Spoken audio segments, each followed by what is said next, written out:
और इस बीच एक बड़ी खबर आपको दे दें, लोकसभा चुनाव से जुड़ी हुई। एसपी ने घोसी से प्रत्याशी का ऐलान कर दिया है। घोसी से अरविंद राजभर एनडीए उम्मीदवार होंगे, ये इस वक्त की बड़ी खबर आपको बता रहे हैं। घोसी जिस सीट की बात लगातार की जा रही थी, अब घोसी से प्रत्याशी का ऐलान कर दिया गया है। घोसी से अरविंद राजभर जो हैं वो प्रत्याशी उम्मीदवार बनाए गए हैं।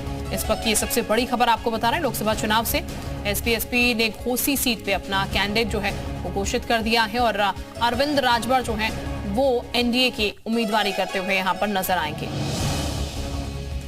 लोकसभा का चुनाव नजदीक है और कैंडिडेट जो हैं, प्रत्याशी जो हैं, उनका ऐलान लगातार एक के बाद एक हो रहा है और एक और ऐलान लोकसभा चुनाव से जुड़ा हुआ है। विशाल इस वक्त हमारे साथ ज्यादा जानकारी के साथ जुड़ चुके हैं। विशाल, घोसी सीट से भी कैंडिडेट अनाउंस कर दिया गया एसपी की तरफ से, अरविंद राजभर एनडीए के कैंडिडेट होंगे।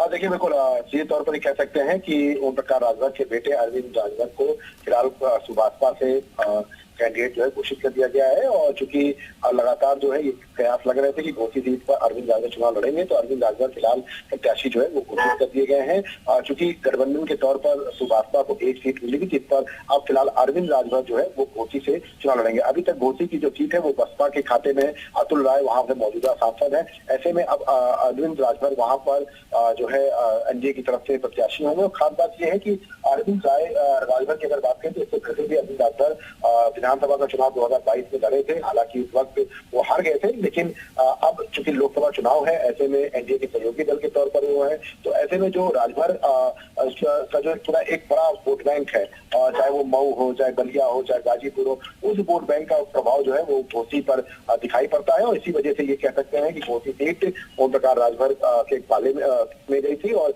एनडीए के सहयोगी दल होने के नाते भाजपा को एक सीट घोषित की गई थी। और अब फिलहाल ओम प्रकाश राजभर के बेटे अरविंद राजभर वहां से प्रत्याशी बनाए गए हैं। शुक्रिया आपका तमाम जानकारी देने के लिए विशाल।